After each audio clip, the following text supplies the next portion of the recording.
Welcome to the FutureDDS Dental School Experience Series, where we help you decide which dental school is right for you. Now, every school is unique and will provide you with different experiences, and we thought who better to explain to you what a school has to offer than a student who actually goes there. Our goal in this series is to give you a first-hand perspective of every dental program in America and ultimately help you make the right decision. So today we'll be showcasing Lulu Tang, who is a D4 at Oregon Health and Sciences University School of Dentistry. How are you doing today, Lulu? Doing well. Apologies in advance. I've been on the struggle bus this week. Hey, we all have. I guess who's not when you're in dental school? Literally, and that's what we're going to talk about today. You know, I think some people know, but I don't know if they really know, you know, so we're definitely going to know today. But once again, thank you so much for, taking the time out to talk to us today. But I want to go ahead and start the interview off. Can you tell us a little bit about yourself, like where you grew up, where you went to undergrad, and what got you interested in dentistry? Yeah, for sure. I'm from Portland, Oregon. I was born in Thailand, but missionaries had brought us when we were younger. So just, my mom had been through a lot just escaping communism to get us up here. And I've been raised in Portland, Oregon my whole life. I went to undergrad here as well, University of Portland. And for me, it wasn't a specific event that made me interested in dentistry. It was just the accumulation of my experiences. When you come from a poor family and a low-income family, health in general is not a priority for you, especially oral health. And just me having that sweet tooth and bombed out teeth, and at one time having 2 stainless steel crowns in my front 2 teeth and it being missing for a long time, and growing up with crowded smile and just feeling really shy and not wanting to like talk or smile or laugh, and like always covering my mouth when I laugh because I'd be afraid of people making fun of me. And as I grew older, I just had the opportunity to get braces and learn what a hygienist was, what oral health, the importance of oral health, and just getting that small transformation of being confident in talking actually boosted my self-esteem. So I know it's a mental change and a physical change, and it's just that what it did for me, like I feel like I wouldn't be the person I am today without like that confidence in my smile. And I just want to share that feeling with other people and give that away and give that to the community. Oh, definitely. I think a lot of people like feel that, but they don't know that they feel that, if that makes sense. Like it's hard to really appreciate your smile until you really don't have one. And and it's always that you don't know what you have until you don't got it. You don't have it anymore, No, so that's huge. But okay, so let's go ahead and dive a little bit. Did you go straight from undergrad to dental school, or did you like take a year off or anything? I did inadvertently take a year off. I was always that kid who was like book smart. I'm gonna do school. I'm gonna get through it. I'm gonna jump school to school, or else I won't do it. The thing about college was that I was financially on my own, and just working throughout college, 2 to 3 jobs made it so hard for me that I got discouraged. I didn't feel like I could take a DAT admissions test or, have the money to apply for dental school and things like that. So I actually kind of just gave up on that, or like put it to the side. That was always my dream, but I put it to the side thinking I could save enough money to go to dental school. And at that time I was working at Nike, and a lady came in and she just needed help with fuel bands, and I wasn't even helping her, but this guy, like my coworker, wasn't like going fast enough, so I kind of picked it up for him. I was like, hey, my name is Lulu, if you ever need anything, come back and see me. And she remembered me. She's like, is your last name Tang? I was like, yeah, it is.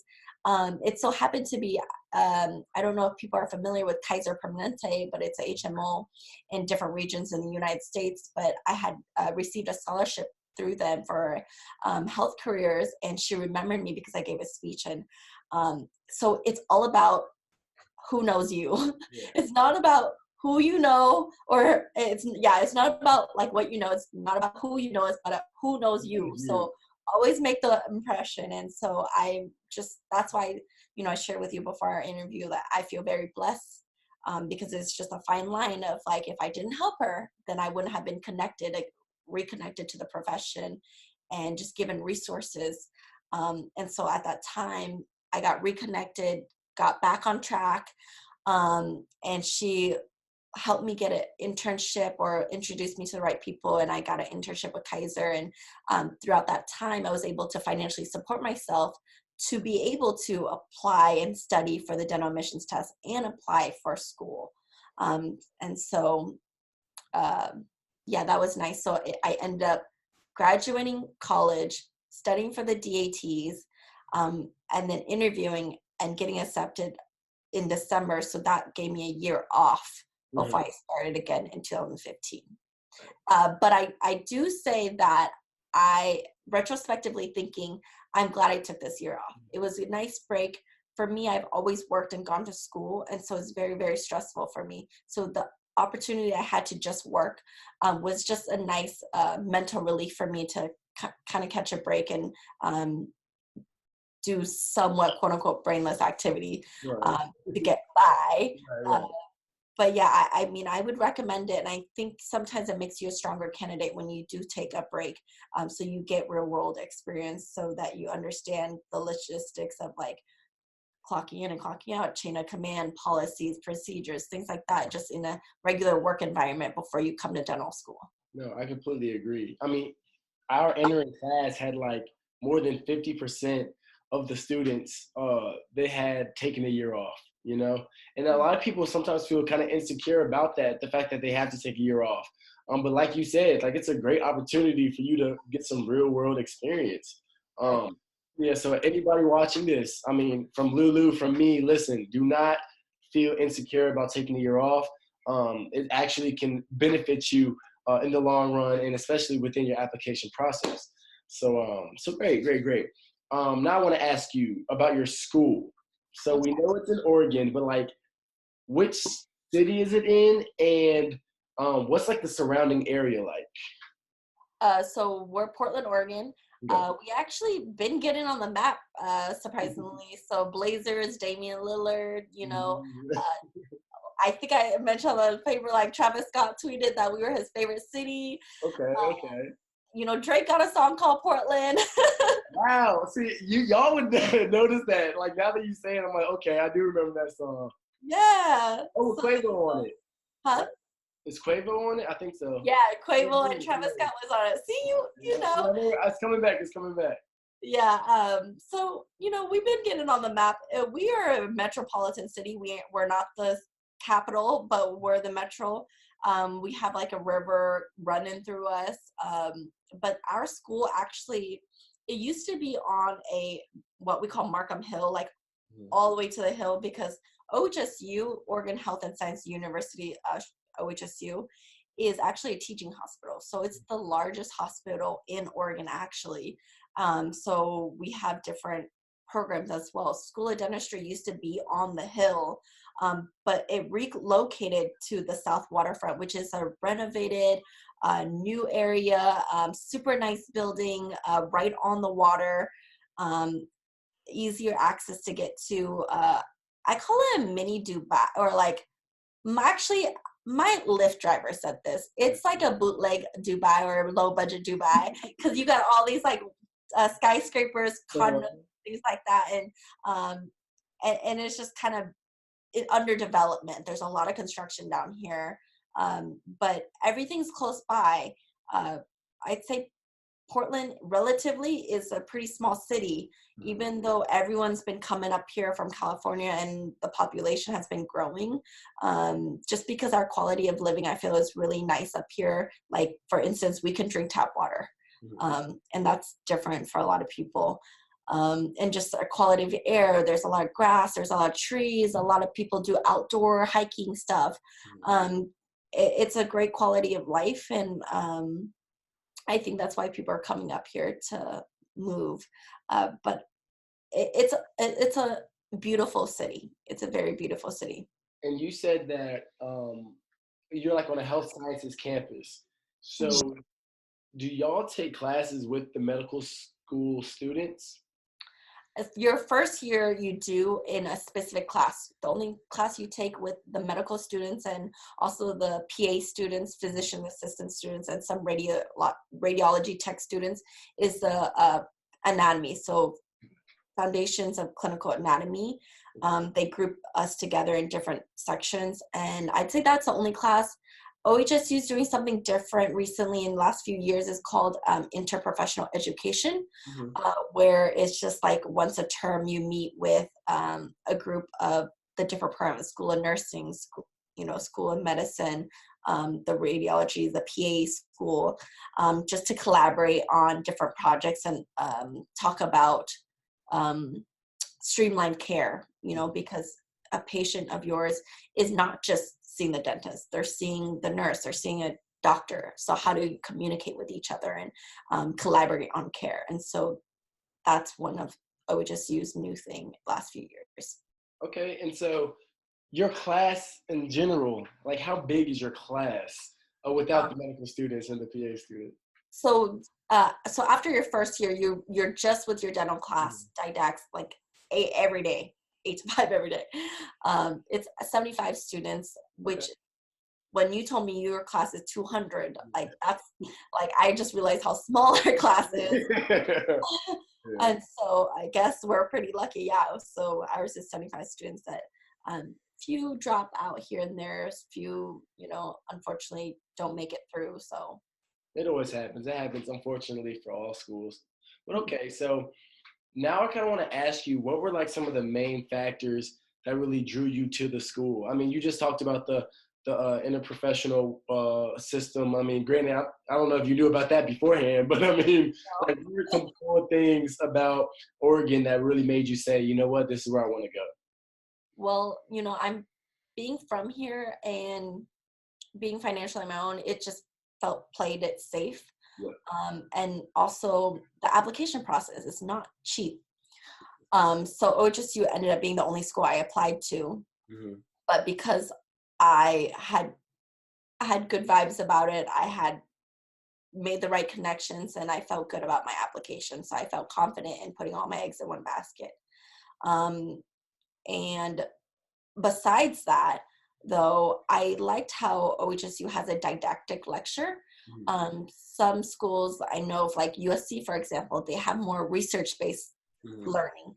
And I'm not good with that. I like to learn like a philosophy, a ideology, a teaching, and then apply that to myself and apply that and then figure out on my own what I feel about that, if that makes sense. No, definitely. And so I learned best through didactic teaching and just a lecture style, where a teacher will lecture, you study it, and then you take a test. And that way I can get my foundations from somebody else who has experience before I try to research and kind of come up with my own foundation. Right. Yeah, that makes sense. And then I wanted to mention OHSU also has a very heavy clinical curriculum. So OHSU is known to start their students early on in the clinic. And I really appreciate that, because for me, like, I didn't have anyone in my family who went to medical school, so I kind of didn't really know what to expect. Like like low key, I thought dental school was going to be more trade school program stuff. I didn't realize there was going to be so much lectures again. Right. It was going to be college on like Adderall, like steroids or something. Literally. So I was not expecting that. I'm not going to lie, but so I appreciate the clinical curriculum. Yeah, great. Yeah, it's a lot. It's a lot, and it's a lot for everybody. Like I was just talking to Terrell, and we were saying how, like, across the board, a common thing that everybody says in all of these interviews is that dental school is hard. Like, it's really rough. Tasha Mac voice, hard. But no, it's the truth. It's the truth. And like, think about it. Like, I don't think anybody expects it to be. I mean, we hear what it is, right? And I'm sure somebody hearing this interview is gonna be like, "Oh yeah, we know it's hard. We know it's hard." But you really have to be stable, to really get through this. And I mean, granted, I know everybody can do that. But I just want everybody to know that you will need to focus. You have to focus in middle school. And a big factor of being hard is just mentally it can mentally exhaust you because there's so many things going on that you have to juggle at the same time, especially when you get to clinic.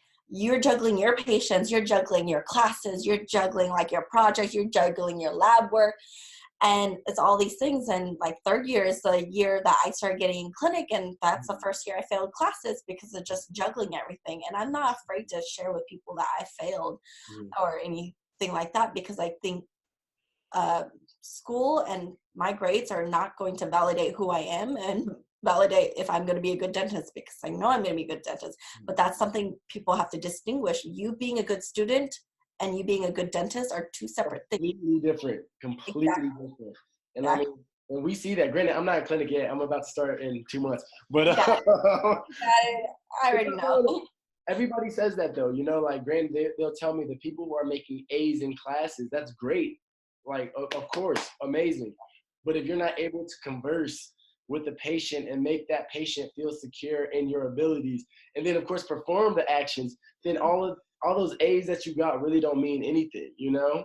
So I've definitely heard that before. And I mean, I'm excited to see. I'm excited to see that played into truth, you know?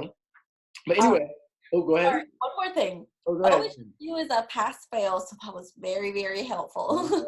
Okay, quick question. So what's considered pass and what's considered fail? So every class kind of is a little different, but in general, 70%, if you could get 70% on each item, so each test, 70%, or each like category in that class, like whether it be quizzes and whatever, 70% in that category will pass you. But you have to get 70% in each category to pass. Some classes that are more important, like perio classes, like periodontal classes, I believe that's 80% or 75% is something that the threshold is a little higher. But it does take a little weight off your shoulders where you kind of rate the system and like figure out like where you need to study and stuff like that. Yeah. So that was helpful to me. So then I'm going to ask you a quick little like sub question. So what if somebody is interested in specializing? How does like Oregon go about that? Like, do y'all have like pass and honors type system, or like? Yeah. So what happens is you still get a percentage in the class. So if your percentage is higher than like 93 or 94, whatever threshold that faculty sets, if you meet that threshold, you get a special letter of commendation in your files. Okay. You can present those files when you apply for your residency or specialty. But another thing is a lot of our programs are are moving towards like a test. Like you have to take a test before you apply for that residency or specialty.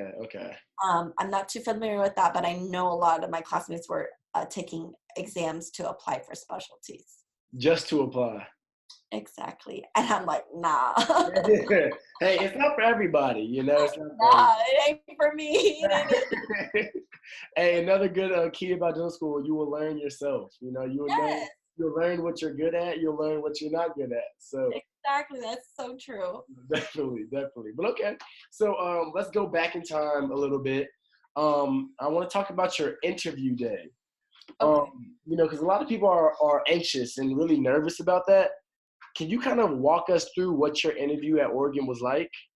Yeah, you know, I can't say in comparison because I didn't interview anywhere else, but from what I've heard, OHSU was very relaxed. Like what happened was, and I was nervous too.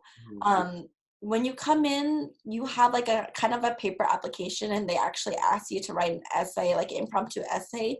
And I think part of that reason is they kind of want to see how your writing style is to make sure that you wrote your personal statement on your ASDAS application. I'm not totally sure on like why they do it. And that's just one of the theories that people have come up with that I kind of believe in too. Right. And so you sit down, you introduce yourself to like whatever group they have for interviewees, applicants, and then you're split up. So your first half is in clinic shadowing somebody, or you start your interviews. And you have two faculty that will interview you individually. So you go to your faculty, and for me, it was really just a conversation. Just talked about like who I was and briefly reviewed my application. Like my DAT, I got a 15 in biology. 15 is the lowest score they will accept. If you get below 15, they won't even look at your application. Yeah. So, blessing number one. Yeah, right. I'm like, okay, number one blessing, definitely. And so obviously that was brought up in one of my interviews where they were like, like you got a 15, like asked about it, but I got a higher score in reading comprehension, so it kind of balanced out. But they brought that up, and so it was just other things, and they just really wanted to get to know me. And one teacher turned around and was like, I want to pitch to you why you should choose OHSU. And that was really dope because I was like, whoa, gas me up. Like, all right. I was like, okay. But that was really like nice just to have that mutual interest. And I think that's really important that you feel wanted at that school. Like, one, you want to be at the school, but two, you feel wanted and you feel like you could see yourself like at that school too. Right. That's important. Not too many questions. I know I heard from other people they got questions, not from OHSU, but other schools. They'll ask you like, how do you do this procedure? Or like, what would you do in this case? Or they'll test you or like things like that. And I couldn't imagine. I just could not imagine that. But I will say, when I was saying earlier why I just applied to OHSU because of the cost, you also have to take into account that you're flying to different cities. Yes. You have to pay for hotels for different cities. And travel and things like that. So that's another factor in your cost factor in applying. And that's what I took into account. So that's why I only applied to OHSU. Very smart. Very smart. Like, I feel like we keep hitting like a lot of different topics in this interview right now. I completely agree with you with the only applying to like schools that you really, really, really care about and really know that, you had that good feeling about, because I think I applied to like 13 schools. And it got so costly that I didn't even send in the supplementals for some of them. And, and I wasted so much money. And the schools that I got in, I knew I was going to get into those schools, So granted, of course, have like a reach school, but like it's ridiculous to like apply to 20 schools. Like nobody should do that. Secondly, your story about your DAT, I think that's also huge. I think a lot of people definitely like, I'm glad you brought that up because a lot of people do need to hear that. I think a lot of times people are super, super discouraged if they don't do as good as they wanted to on a certain section. But realistically, if you are able to balance that out with another subject and you do really well in another subject, you will be fine, Yes. I remember like somebody gave me like the advice that, orgo, math, and chemistry, those three, like you should do well in because you know exactly what they're going to ask you. Whereas in bio, like we both know, it could be anything, like anything. That is so true. And so that was like one of my like justifications. Like I didn't realize they were going to ask me so many plant questions. Like random. So that justified it to a certain extent. Right. I'm not gonna have myself up, but to a certain extent. But it's true. I have a lot of people, prospective students, come out to me like, I didn't do so well in my like DATs, and I averaged 19. That's average. That's average. Like that ain't even like nothing. But like I said, like when you take a year off, you grow, you learn about yourself, and you become a robust applicant in other areas.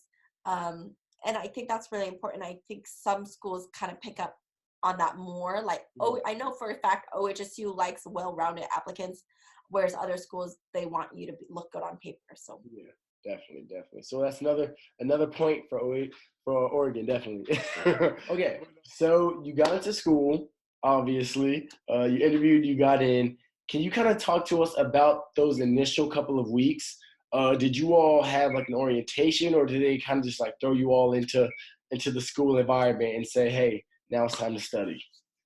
A little bit of both. A little bit of yes and a little bit of no. So the current students are really good about getting you assimilated. So they'll like put on like a picnic, a social before you start school. Then they'll set up like a casual tour before you start school. First day of school is orientation, where they give you the official interview and official handbook and things like that. And then the first month is like half of summer, where they will just give you a few classes, but it's hard. So you start off with anatomy, where you have like the cadavers, and it's a very intense anatomy course. And then you have dental anatomy. And so for me, that was a way of easing you into the full-on didactic course load of your first year, because your first year, as you know, is like 10 different classes. Your finals week are like 10, 15 different finals. And so it gets a little crazy.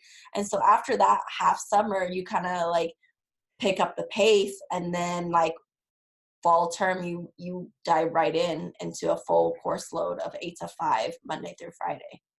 Okay. And so I kind of want you to go a little bit more in depth about the that full course load. Like, I know our viewers love to hear about like a day in the life. So if you could kind of like even tell us when you would wake up, like would you wake up at 7 in order to be at class at 8 or whatever it may be? Can you kind of like lay it out like that for us? Oh yeah, for sure. First week I was living off campus. So like I said, Portland's a metro area, so everything's nearby, but you still have to take account to like get to school traffic, commute and things like that.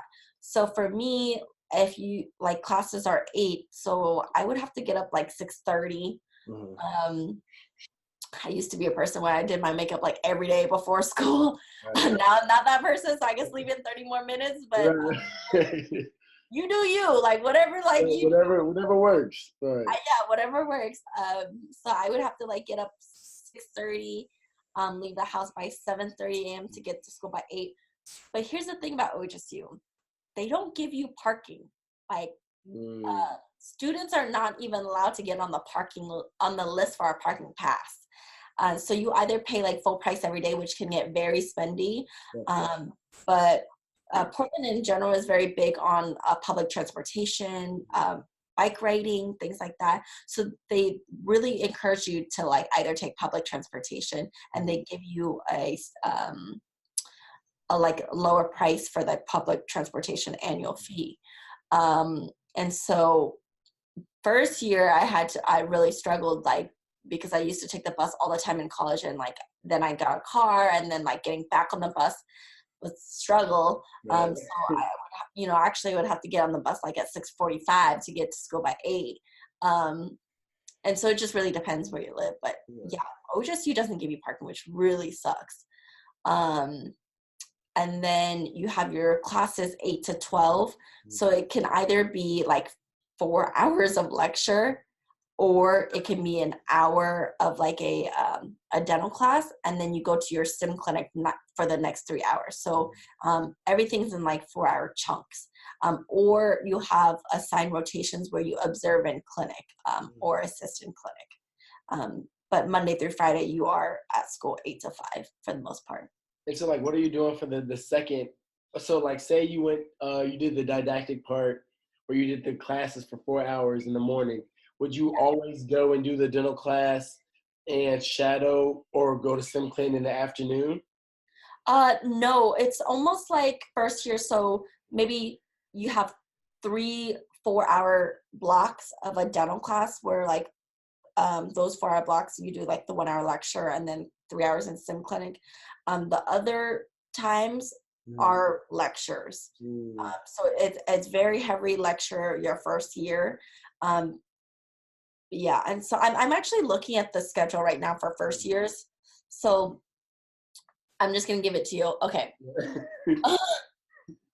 First years, Mondays, so they get the 8 o'clock class off. So 9 to 12, you're in Biophys 2.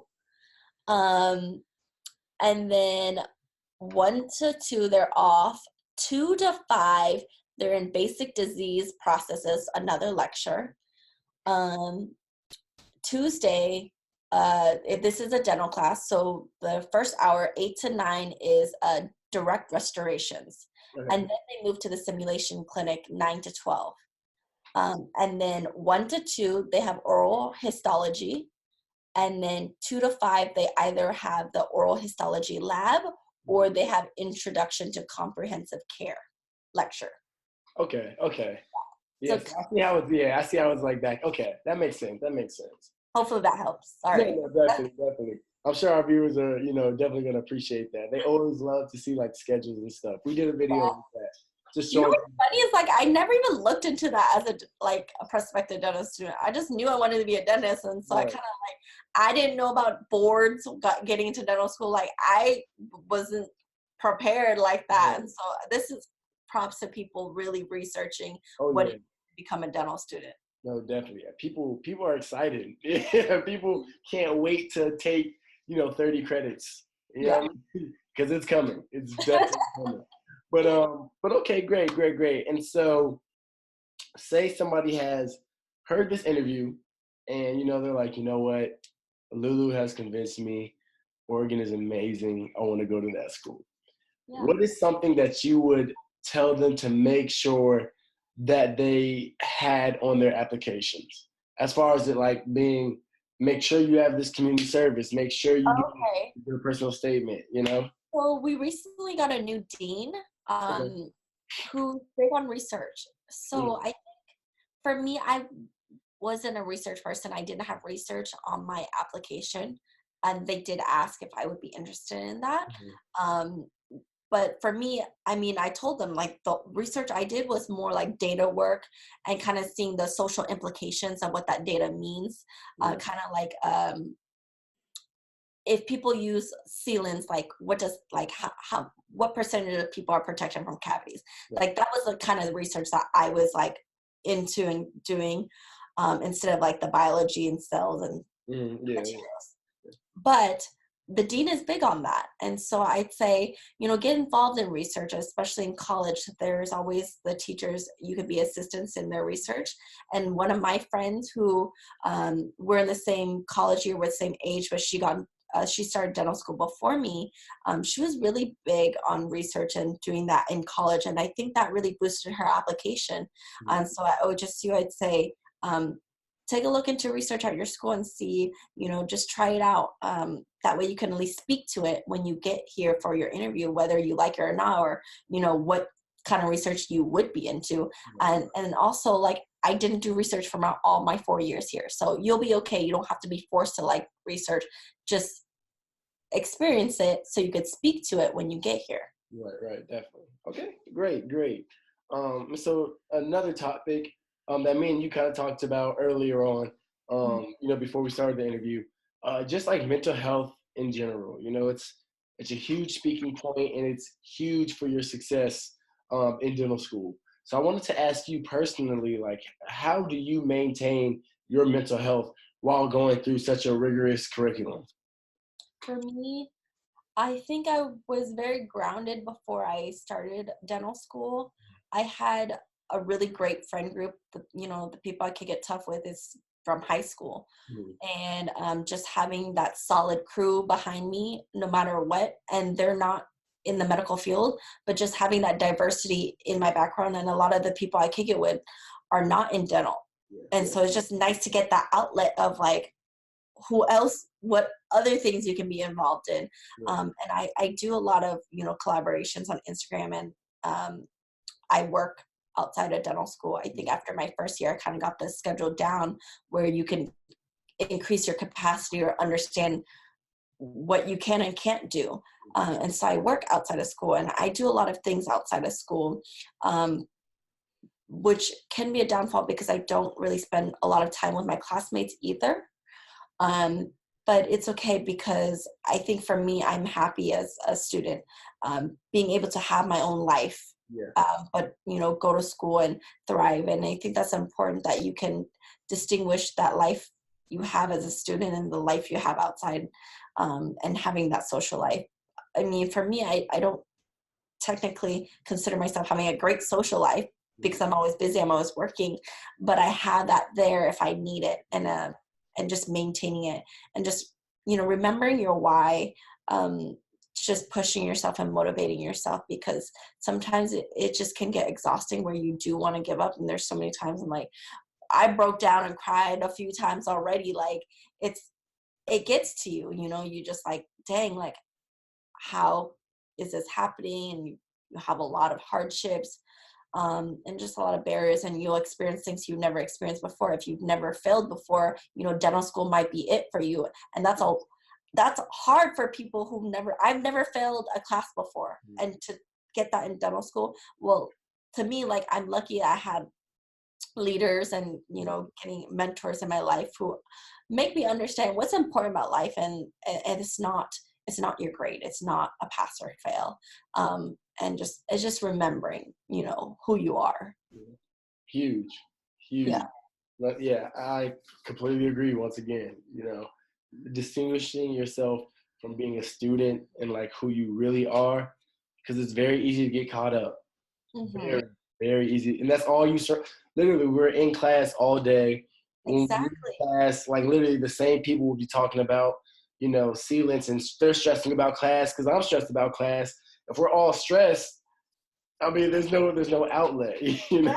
And let me tell you, like, I was studying for boards, but I was studying with people who were retaking their boards. And just to be in that environment, it's just like so much anxiety that I had to step away and just study by myself. And I'm not a group study person. I learned that, like, because you just, like, you feel like you don't know nothing when you're around people who know everything. Right. And that's another thing of that mental health is, like, I think dental school and professional higher education can really foster that comparison and, like, trying to be the best. And I don't know if your school has the term gunners. Definitely. Yeah. And so, like, people will try to, like, snake you to get ahead. And it is what it is. I mean, I ain't never been crossed, but I wish I would. But, like, you just have to remember that you are progressing and you don't have to be the best. Like you said, it's about, who you are as a person, and are you able to converse with your patient, and are you able to build that connection with your patient. And for me, like, I got a job and I accepted in January, but I held on to that news from disclosing it publicly because there was so much comparison amongst our classmates. Like, oh, well, did you get that in your contract? How much you getting paid? Da da da da da. And, like, they make you, like, just pit you against one each other. Who got the best contract? Who got the best job? It don't matter. Like, to me, like, we all getting jobs. We all getting it. Like, it's all good. Like, it don't matter. And it just sucks because, like, it's just so natural to, like, pit yourself against each other when we shouldn't be like that. For me, I'm about the team. Like, we're all trying to graduate out here. So I'm more than happy to help other people, like, with the patient, things like that. But that's not the general consensus. And I think people need to be aware of that and just be careful of comparing yourself, because if you're not strong in who you are as a person, then you might fall for that comparison. Very true. Protect your energy. Yes. Protect your energy at all times. Exactly. You will need all of it. You will exactly. Truth. No, that was great. That was great. All right, so let's switch it up real quick to clinic. I heard you mention earlier in the interview that you start clinic your third year, correct? So what happens is end of second year or second year, you'll have, like, these rotations where you do prophies. So you get to do cleanings on, like, other people's patients. And that'll be, like, a rotation that our hygienist holds. And then end of second year, you'll start, like, getting patients to do, like, exams and comprehensive exams. And then third year, you'll really kind of dive in where you have a patient load and you're in charge of managing that patient, whereas, like, you have to bring them in for when they're due for their exam, or you schedule them for treatment, and you just kind of handle all of their care all the way until you graduate. Okay. That makes sense. Okay, so nothing really first year. Nothing really first year other than observation. Okay. I feel that's appropriate. Yeah. When do y'all do the do y'all have what's called the stab lab where you all? Yes. Okay, so I'm not gonna lie, like, our school doesn't allow us to stab each other or like inject each other. for some people, they have perfect smiles. They don't know what anesthetic feels like, That's and so very it would true. be nice for them to feel it. I mean, I have feelings. I'm not perfect. I have a big sweet tooth, but I even like we even asked if we could stab each other like with our consent, and they're like no, because they felt it was unethical to give local anesthetic for people who don't require it. And like I made the argument that it's unethical for me to do my first injection on a live patient. Right. And you don't know what's going on. It was very nerve-wracking. Mhm. To the first time you're really injecting someone is on a live patient. Very nerve-wracking. So I watched tons of videos, Mhm. um, and you practice like stabbing each other with the cap on. So you kind of just in the area, which is not helpful at all. Right. But at least you can like tell like the landmarks, Yeah, I guess, that's within the true. mouth. Yeah. Okay. Great. Okay, so now I want a personal story. Is there one time that something happened at school, whether it be with like a faculty versus another student, that made you really, really step back and be like, wow, this is why I came here? Like as good or oh Good. okay like Oh, yeah, just like you were literally like, wow, like I am so happy that I came to Oregon. And this moment right now is why, I feel so happy I came here. man, like I wouldn't say in particular like oh just you. I mean, I can't really on tops of my head I can't say like oh just in particular, but I had a event where I'm like I'm so happy I chose the dentistry route. Mhm. um and I'd like to share that story. I actually was just writing my capstone paper on her, where I was actually able to just finish her treatment, like everything she needed to finish it. And she's just such a sweet lady. And just to get that gratification of like how happy she was, how satisfied she was, and not just that she really liked me and she wants me to come over for like tea ceremony and things like that, because she's from Eritrea. Mhm. But she's just super cute, and she's always like inshallah, thank you to me, and like it's just like super sweet, and just like get that gratification of like somebody really likes me, uh, not just because of the work I did for her, but like just able to get her from point A to point B, and be that person, be that provider for her, and give her that feeling of like I'm so happy with my smile. Yeah. The feeling that I wanted to give to other people. And so that gratification for me was like, dang, I'm so happy. Like I have this platform to share with other people. That's amazing. That's amazing. But okay, Lulu. So we've had a long, great, very informative interview. Um, but now we're kind of near the tail end. I want to ask you for your last words of advice that you would give to anybody who is applying to dental school. Not necessarily somebody who wants to go to Oregon, but just somebody in general. What are those like golden gems that you would give that person? Um, I I think it's just be proud of your story and who you are. Um, know, and that's again like know who you are, um, because a lot of people can be discouraged of where they're at, and I was too as a candidate. I was discouraged because I was like, yo, I don't have that many clinic observation hours to apply, because OHSU requires a minimum like of 50 hours of shadowing or whatnot to apply. And I was like, I don't have that much. I mean, I have the minimum, but I don't have that much because I never had time to give away free Right. time to shadow. Um, but retrospectively thinking, all the trials and tribulations that I went through made me a stronger applicant. And I didn't take that into account when I was applying. I'm just like, oh, like, I don't know. But they really liked my work ethic. And that goes to show, like, you don't know your story can inspire other people. Right. So just be confident in, what you're doing and who you are. Um, and for me, like one of the big things is have a faith. Like, I believe in God, and I believe my success and my blessings are glory to God, and that can be your faith, and it can be your religion, whatnot. Like, you don't have to think that, but I think if there's a higher power that you believe in, or a faith in just yourself, like that will bring you a long way, because sometimes you can feel very hopeless and nothing can help you but your faith. Very cool. And that's just a personal belief of mine. And I always say, you know, I've never been the smartest person in the room, but I've always been the hardest working. I will work my butt off. And you know, people say hard work beats talent when talent doesn't work hard. And I truly believe that. And that is something that, you know, I believe in, and I always share with people. It's about progression, not perfection. Mm.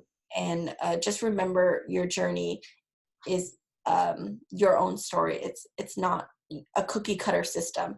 And you know, one dream achieved, make 1,000 others possible. Mm. Just dropping gems. No, thank you so much. Thank you so much. Very, very inspirational. You know, you're definitely a non-traditional student, but I think your story is something that a lot of people do need to hear. So once again, we are very, very thankful for this, for you talking with us today. I'm sure some people are gonna want to reach out and ask you questions. What is the best way that they can contact you?